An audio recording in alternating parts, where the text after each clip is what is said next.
오늘은 모기 고든 백성들, 이 모기 고든 백성들이 구약에 한 7번 정도 나오는데 오늘 33장에는 2번이 나오네요. 3절에 너희는 모기 고든 백성인즉 내가 너희 길에서 너희를 진멸할까 염려합니다. 5절에 또 너희는 모기 고든 백성인즉 내가 한순간이라도 너희 가운데 있으면 너희를 진멸하리니. 모기 고든 백성입니다. 이 사건은 이 33장은 이스라엘 백성들이 모세가 호렙산에서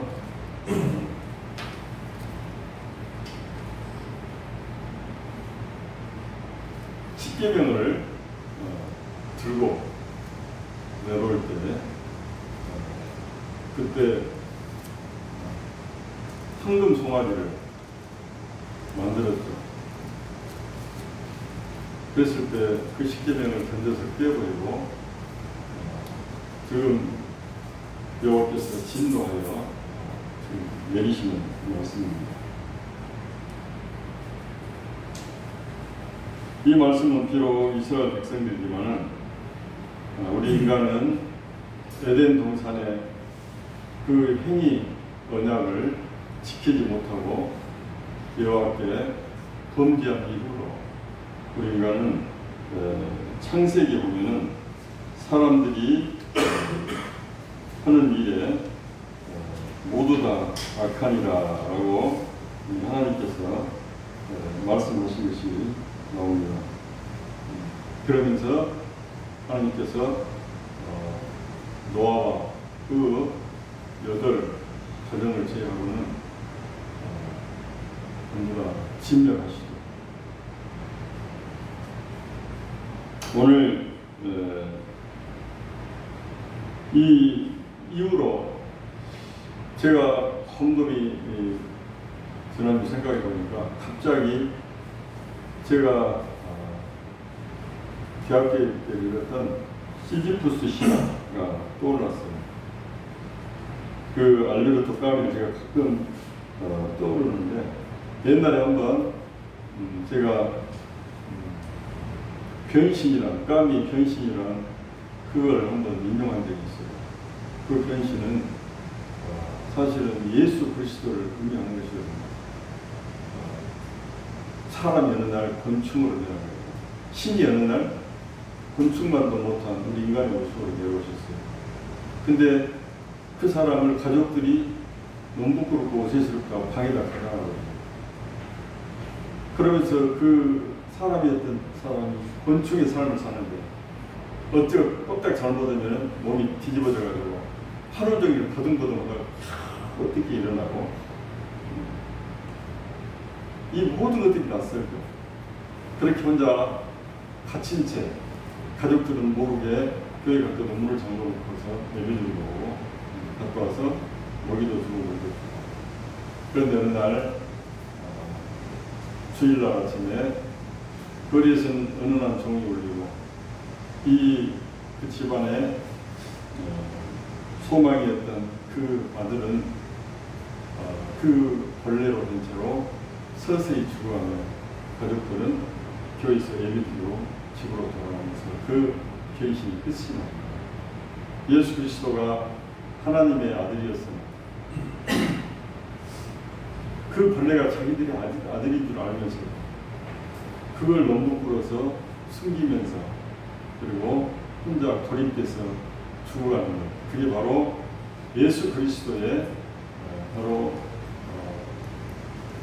모습을 비유한 것이 바로 그 변신입니다.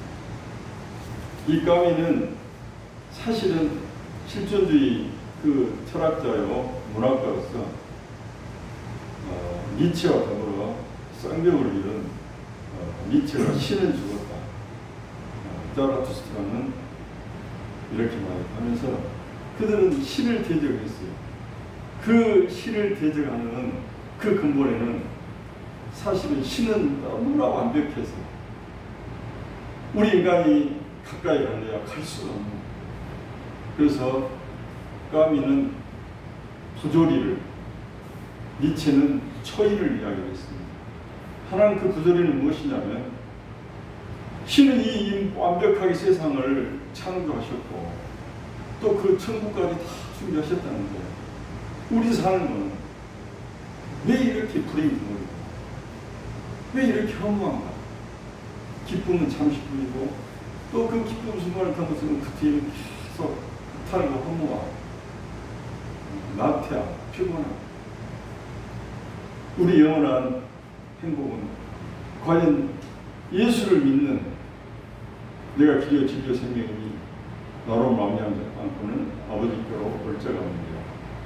영생은 즉 영원히 사는 것은 유일하신 참 하나님과 그가 원하신 아들 예수 그리스도를 믿는 것입니다.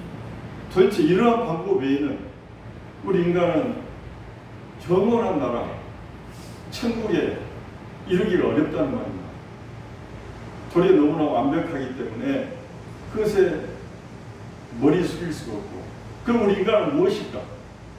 우리는 그 짜진 그 디테일한 그 매뉴얼대로 사는 것, 과연 그것만이 천국에 가는 것입니다.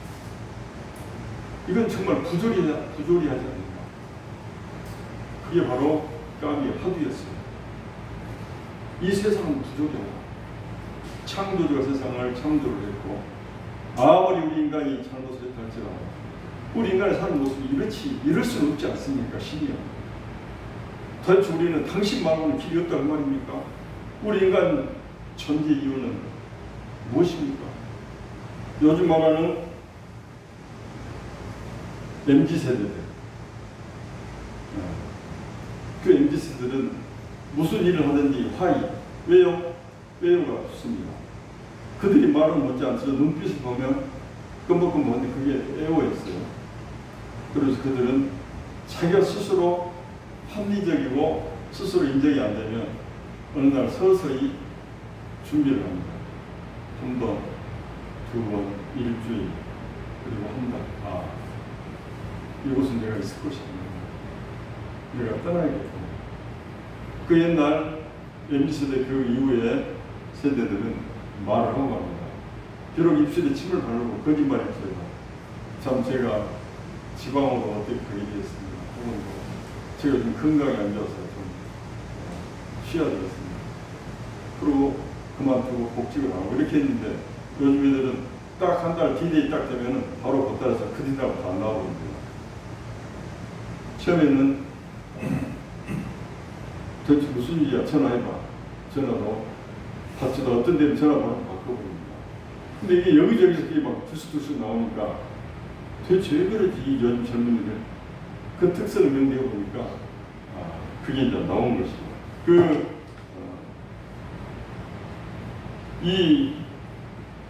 어제 제가 순천에 갔다 오면서 그 장영희 감독이라는 영화 감독을 만났습니다.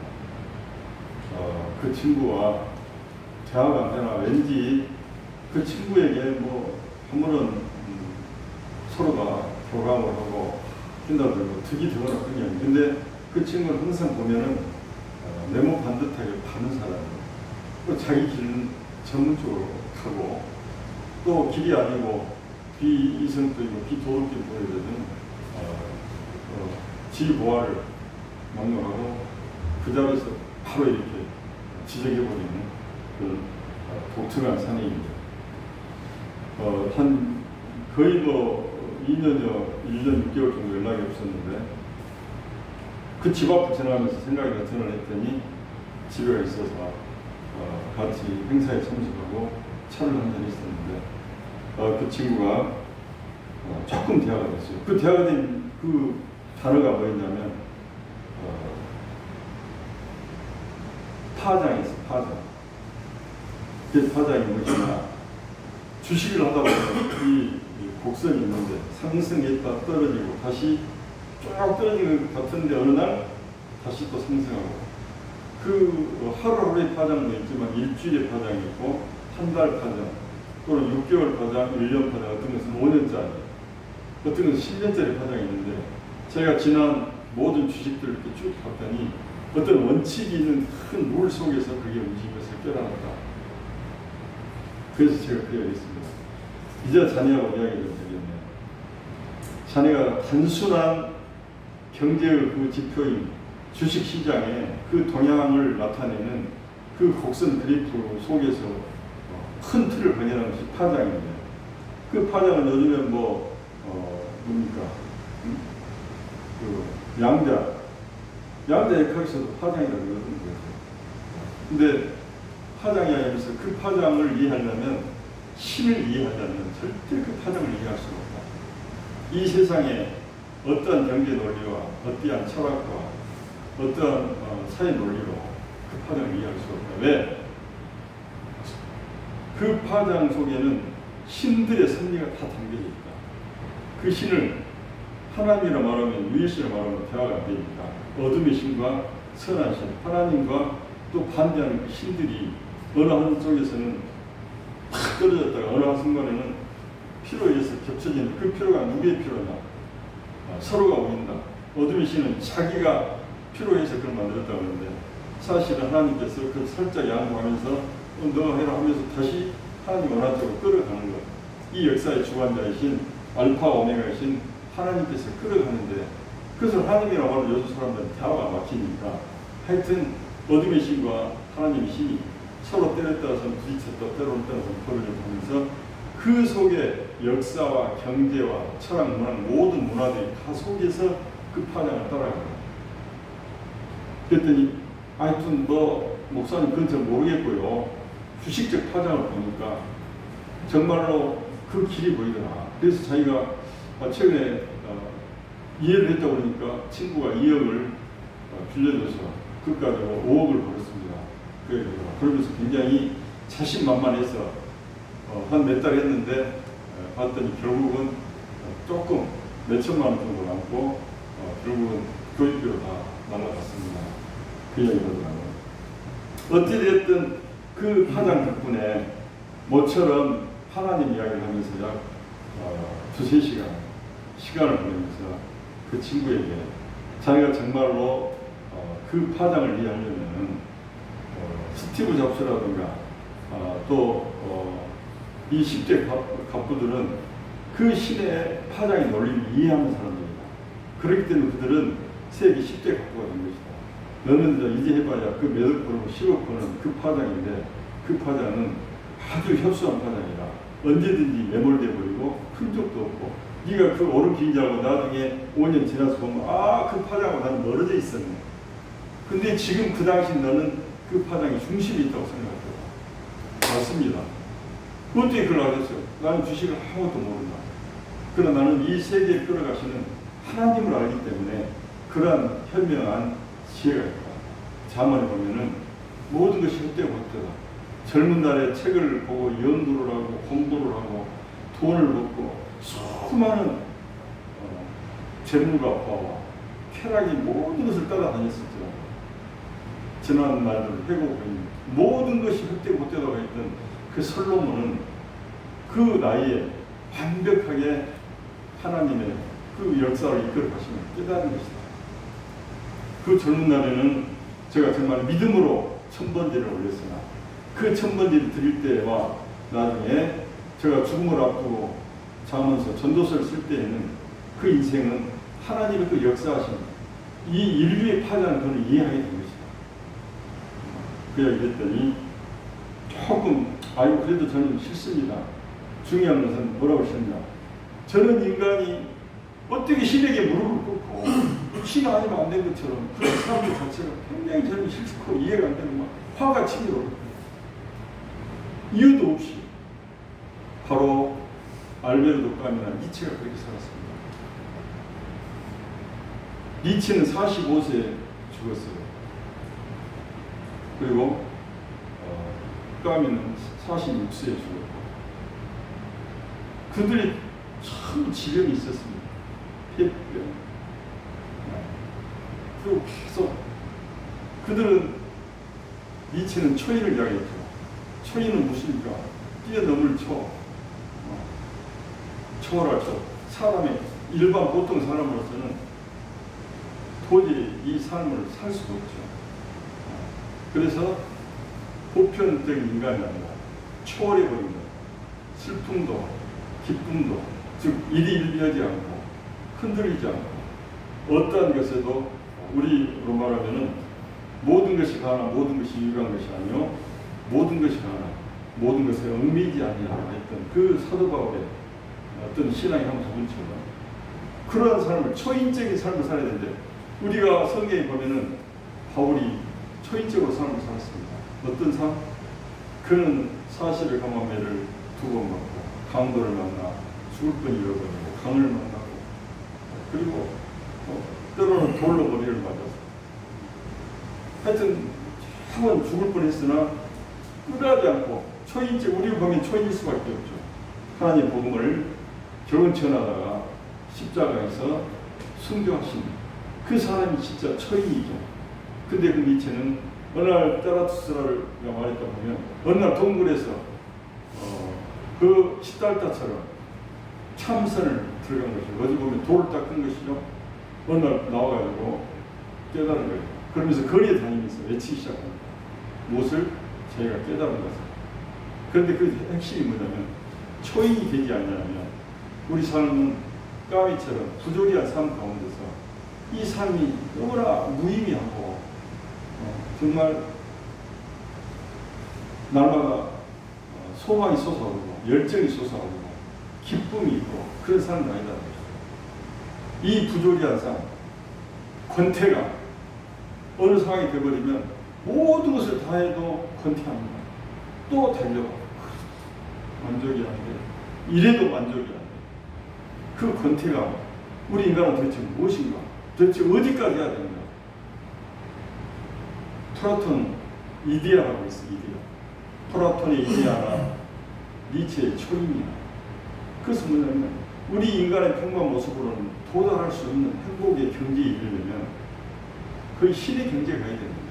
우리는 신이 아니니까 인간이니까. 그래서 신은 죽었다는 겁니다. 나는 신을 차라리 부정하고 나는 너무나 인간적인 모습으로 승리하고 싶다. 신에 예속되어서 신에게 꼭 경배해야만이 내 삶이 존재가 가치가 있다. 이건 너무나 웃기지 않는가? 너무나 단순하지 않는가? 우리 인간은 얼마나 많은 능력을 가지고 있고 얼마나 조금만 노력을 하면 정말 생각지도 않는 이론을 세우고 글을 쓰고 철학을 만들고 하는데 어찌 신에게 예수가 물을 뿌려야만이 천국이 있고 그에게 삶의 소망이 있고 그가 진정한 삶에 오른절하갈 수가 있냐. 이렇게 계속 파도를 던지며 그들은 바나나처럼 세상을 살았어요. 그러면서 젊은 나이에 다 죽어갔습니다. 우리 장영희 감독 이유가 없이 싫다는 거예요. 그게 바로 목이 보던 백성이 오신 것입니다.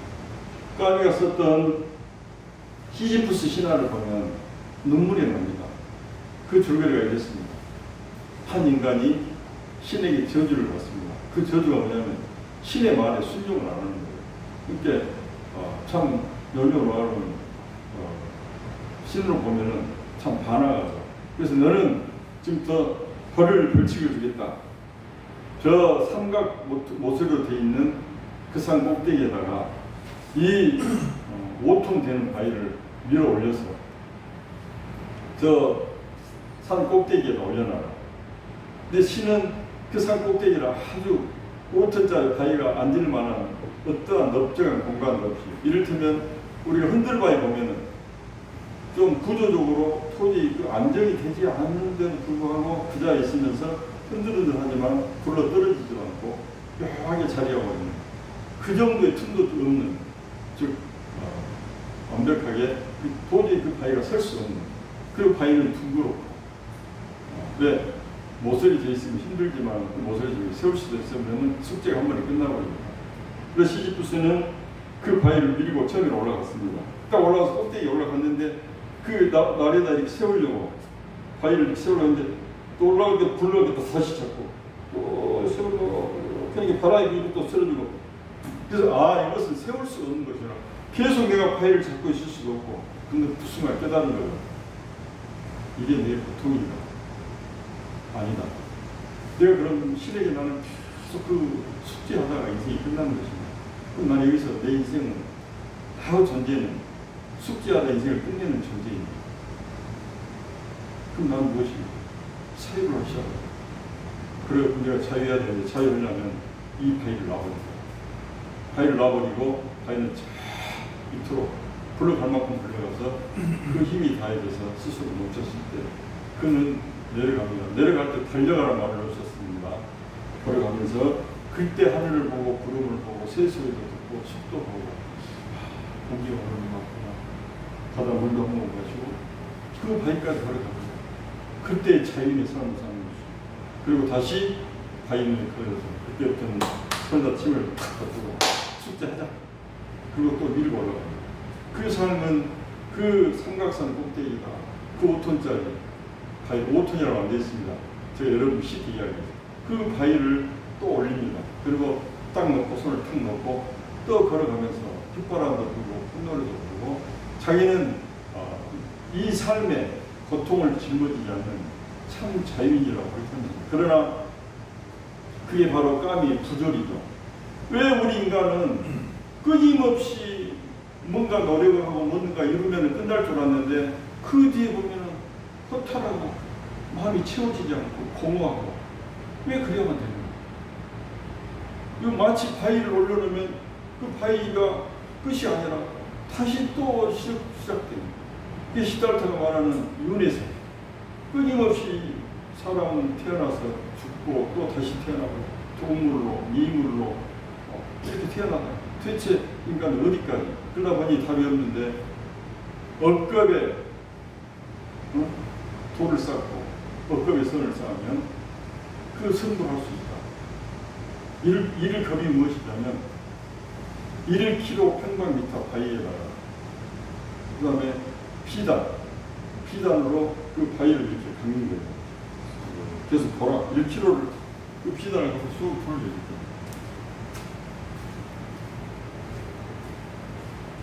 돌아가고 그 피단만으로 바위가 없어져야 돼. 그게 일을 겁이에요.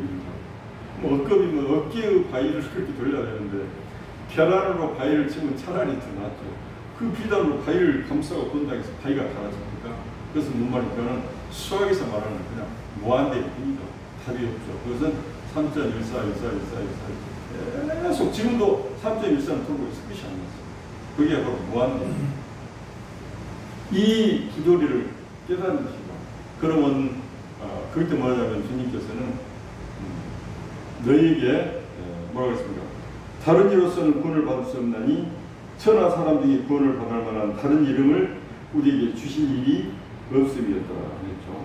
그게 바로 사도행전 4장 12절 말씀입니다. 갈라디아서 2장 16절 뭐라 했습니까? 사람이 의롭게 되는 것은 율법의 행위로 말미암이 아니요 오직 예수 그리스도를 믿음으로 말미암인 줄 압니다. 예수님 이름 외에는 그 어떠한 방법, 억겁을 갖다 그걸 바위를 없애는데 소인이 됩니다. 이 부조리 세계를 터뜨리고 거기서 반항해서 글을 쓰고 거기에 반항해서 인간의 자존감을 계속 내세우는 거예요. 그들만 다치고 그들만 죽어요. 하나님께서 뭐라고 했냐면 이 모든 백성들아 너희들은 장식구를 떼내라 그 말을 뭔 말입니까? 너희를 위한 삶을 내려놔라 그 말이에요. 네가 지금 언제 시장하고 지금 거울보기 신고 귀걸이 달고 지금 언제 그럴 시간이냐? 이 삶은 언제 지금 내가 한순간 너희들에게 일가를 터뜨려버리면 그저 사라져버려 너희들. 불병이 와서 물어 죽이든 아니면 영병이 이렇게 돌면서 죽든 땅이 벌어져 들어가고 한순간이면 끝날 초기 같은 너희 인생보다 지금 너희들이 장식물을 달고 온 몸이 살 틈이 없다. 집중해. 너희들이 어떠한 사람인지 스스로 봐라. 너희들 얼마나 목이 곧 백성들이냐. 내가 그 애굽 땅에서 너희들을 이끌어내고 그 홍해를 가르고 그 홍해를 마른 땅으로 건너가게 하고 애굽 그 군대가 바로 뒤따를 때 너희는 건져내고 그들은 물에서 쓸어버리고 그리고 광야에서 너희들에게 만나와 메추라니 물을 바위에서 내게 했어. 이렇게 했던 나를 보고도 잠시 40일 동안 모세가 보이지 않는 틈을 타서 내가 너희들에게 일렀던 제발 우상을 섬기지 말라고 했던 그것을 또 그렇게 이 이스라엘 목이 거둔 백성들의 사는 모습이 우리 삶 가운데는 지금도 끊임없이 그 에덴에서 행위 언약을 어겨버려서 모든 자손 지금까지도 약 구약 시대를 4,000년 정도 한다면 6,000년이 지난 지금에도 인류가 그 행위 언약의 실패를 말미암아 바로 까미와 니치아 같은 실존주의 사람들 그때 바로 예수를 깨달는 마지막 도로인데 그들은 그때 무릎을 꿇고 주님 저로서는 어떻게 할 수가 없냐. 저는 이 부조리를 찾았습니다. 저는 이 초인이 삶이 아닌 것은 프라토처럼 이데아에 도달하지 않고서는 이 땅에서는 어떠한 방식은 행복이 없다는 것을 깨달았습니다. 돈을 말하면 이병철 씨, 일론 머스크, 돈이 행복이 없다면 그들은 너무나 잘 알았어요. 근데 돈이 없는 사람들은 내가 정말 내가 10억만 있으면 세상에 돈이 없거든. 10억이 있으면 한 1년 지나면 우울해. 너희 그러다 너 그렇게 행복하던데 뭐야 완전히 그 돈으로 너 투자해서 지금 20억 되잖아. 그러니까 또 더 벌어야 되고 또 더 나가야 되고 그래도 이것이 만족이 안 되고 기쁨이 없다. 여행도 되고 그게 사실은 삶을 제대로 산 사람입니다. 삶을 제대로 살기 때문에 이 삶이 구조적으로 인간 스스로가 행복할 수 없다는 아는 것이에요. 멍사도 모르고 막 먹고 마시고 한 사람은 그것도 먹고 삽니다. 바로 그때 정말 이제는 사람도 만나기 싫고 돈도 싫다. 이제 자살을 해야 되지 않는가. 그게 바로 쇼펜하우의 자살론입니다. 그 자살론을 제가 참 특이하지만 중학교 졸업하고 그 1년 난 틈새기 그 중학교를 졸업해서 재수를 했어요. 고등학교 남들 다닐 때는 안 다니는 거 놀러 가고 여기 사람이 잠유처럼 그때 그 책을 읽었는데 처음에 나는 그 자살을 하면 그 결론이 이러더라고. 인생에서 사는 한 인간은 자살을 생각해보지 않고는 참 인생을 몰아가는 거야. 내가 정말 살 것인지 살 때 정말로 완벽하게 한번 팍 초인처럼 한번 살 것인지 그럴 자신이 차라리 죽어라. 그 말이야. 결국 말하면 살려면 똑바로 살고 차라리 안 그러면 죽어라. 그렇게 살 바에는 차라리 죽어라. 그런 뜻이거든요. 그래서 살 바에는 정말 처절하게 살아. 그게 쇼펜의 저서는 오늘날 저희의 삶이 다시 돌이켜보면 우리 이 MZ세대 특징이 있네요. 한번 읽어볼게요. 첫째, 먼저 이 MZ세대의 선배, 실존주의 철학자들은 어쩌면 첫째 너무 개인주의가 강해요. 제가 AI가 답을 내리는 것을 살짝 봤어요. 그 실존주의에서 이렇게 표현됩니다. AI가 이렇게 답을 했네요. 실존주의는 개인의 자유와 책임을 강조하지만 몇 가지 한계를 지닌다. 첫째, 실존주의는 지나치게 개인적이다. 둘째로 극단적인 불안과 절망을 강조하며 현실 도피를 조장할 수 있다. 셋째, 보편적인 도덕이나 가치 책임을 제시하지 못하며 사회적 책임에 대한 논의가 부족하다. 이게 바로 아까 말하는 우리 MZ세대들 개인주의예요. 아주 개인주의입니다. 부모도 간섭하지 말아라. 그리고 옛날에는 서로 사귀고 그러면 굉장히 많은 것을 공유를 하는데 거기서는 너무 나오고 해야 된다. 딱 그게 있어요. 성질이. 두 번째로 극단적인 불안과 절망을 가는 현실 도피. 어느 날 한 달 내가 마음속에서 내가 더 이상 이 회사에 있을 가치가 없어. 이유를 모르겠다 도대체. 내가 돈 때문이지만 돈이 여기 말고는 없냐? 하는 순간 한 달 뒤에 사라져버린 거야. 그래서 바로 현실 도피인 거예요. 그리고 한 6개월간 실업수당 받다가 필요하면 다시 또 그래서 돈 버는 거예요. 무슨 돈만 있으면 되지. 무슨 뭐 공무원이어야 되고 무슨 의사여야 되고 아이고 웃기지 말라. 내가 행복하게 해야지, 내 시간을 저렇게 써야지, 난 그런 명령이 싫어. 이게 바로 극단적인 개인주의와 또 현실 불필성입니다. 그 다음에 보편적인 도덕이나 가치 체계를 제시하지 못하며 사회적 책임을 다는 이게 바로 포스트 모더니즘. 모더니즘은 기존의 체계죠. 우리가 보수라고 하는 말은 그겁니다. 보수는 기존의 가치 체계를 인정해주자. 진보는 뭡니까? 그것 갖고는 부족하다. 새로운 것을 만들어서 그것을 뛰어나가자. 포스트 모더니즘은, 포스트란 말이 영어로 말하면 넌이란 말이에요. 부정이란 말이에요. 이 모더니즘, 현재의 가치 체계를 부정한다.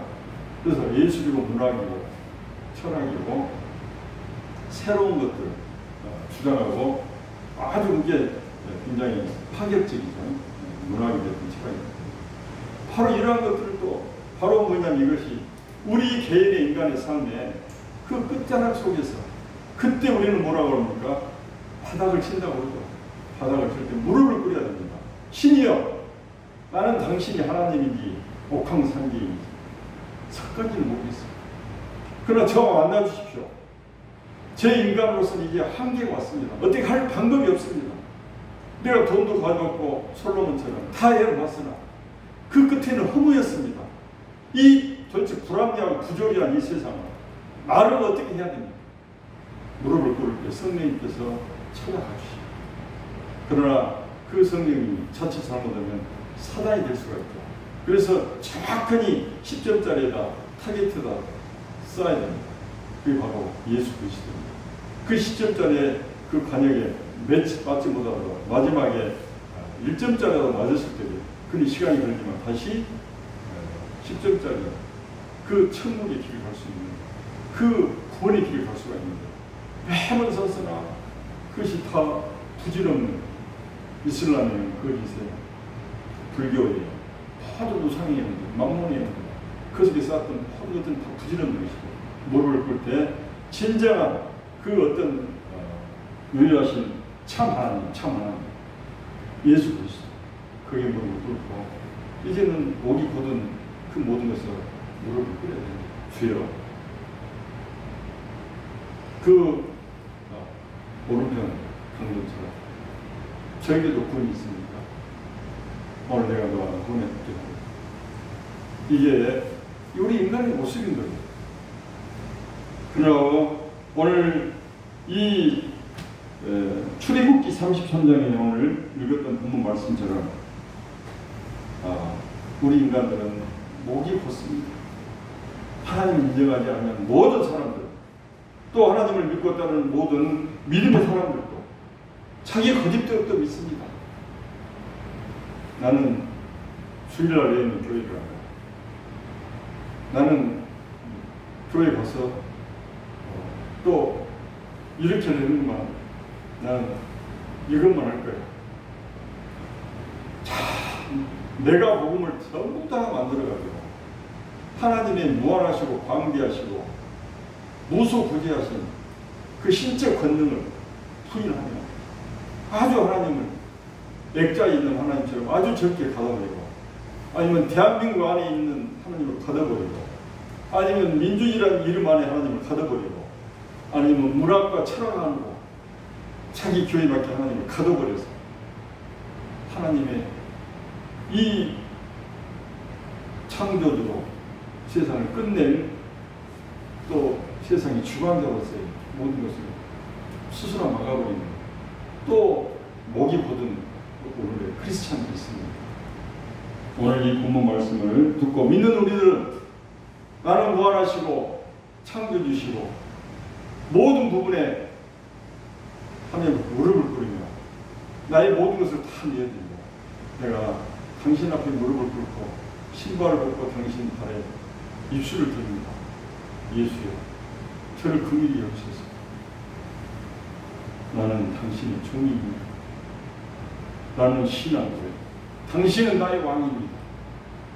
당신이 어느 순간 모든 삼권 분립이 아니라 삼권이 하나가 되어서 모든 삶의 모든 것들이 다 하나가 되어서 말씀 한마디로 사라질 것은 사라지고 그리고 새롭게 이루어지고 새롭게 세워질 것은 세워질 것입니다.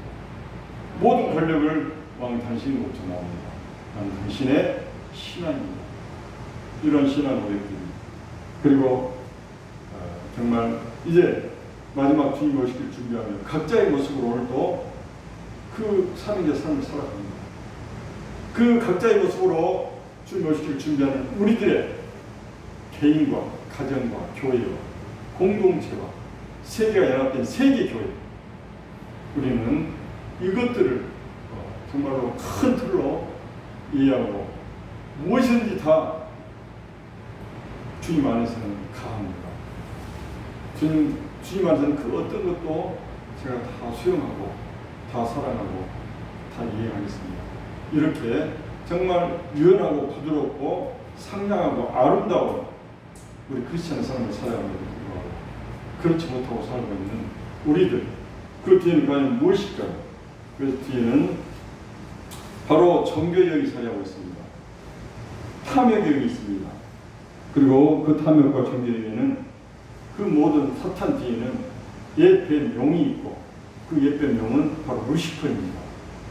하나님을 대적했던 그 타락한 천사, 그들이 우리의 모든 우리의 영광을 그들이 장악하고 그들이 원하는 대로 하나님과 멀어지게 하고 어떻게 하면 저들이 지옥에 나가고 어떻게 할 것이며 그렇게 우리를 한 사람 한 사람은 그들이 아주 덕을 대며 오늘도 치열하게 우리에게 도전을 하고 달려들고 있습니다. 몸은 사자처럼 그저 이 발톱에 걸리기만 해봐라 울면서 우리 낭떠러지 캬 올라가고 있는데 막 뒤에서 막 우르렁대며 발톱을 세워서 내 엉덩이에 내 발 뒤꿈치하나로 찍어서 끌어내리려고 막 소리치며 날뛰고 있는 그 속에서 우리는 살아갑니다. 우리 영적으로 온전히 예수 그리스도의 보혈을 의지하고 십자가에 의지하고 온전히 주님 손을 의지하며 살아갈 때에 우리 모든 것에서 승리할 수 있을 것입니다. 오늘 이 목이 모든 백성이 아니라 우리는 모든 삶 가운데 주님의 주권을 인정하고 하나님의 주권을 인정하고 주여 당신의 총입니다. 그리고 무릎 꿇으며 나갈 때 우리에게 진정한 삶 가운데 승리가 있을 줄로 믿고 예수 그리스도 이름으로 축원합니다. 기도하시겠습니다. 아버지 하나님 감사합니다. 저희들은 목이 모든 백성들입니다. 저희들이 사명대로 삶을 살고 믿음의 자녀로 산다 하지만 매사에 보면은 아주 조그마한 것을 어떨 때는 큰 것까지도 골고루 이 앞에 온전하게 서지 못할 때가 많습니다. 오늘 저희들 모든 것을 내려놓고 나아갑니다. 주님 앞에 신발을 내려놓고 모든 주권을 내려놓고 우리의 이 서로 퍼뜨기는 것이 아니라 우리 자신이 죽어지며 우리 죄를 위하여 양을 쓰지 아니하면 우리가 스스로 죽어갈 것입니다. 주님, 그리스도 우리가 다시 살아날 것입니다. 주님, 우리가 오직 믿음으로 의인은 믿음으로 말미암아 산다고 했사온데 우리가 믿음으로써 의인이 되게 하여 주시옵소서. 승리케 하여 주시옵소서. 홀로 영광 받아 주시옵소서. 감사드리옵고 예수님의 이름으로 기도합니다. 아멘.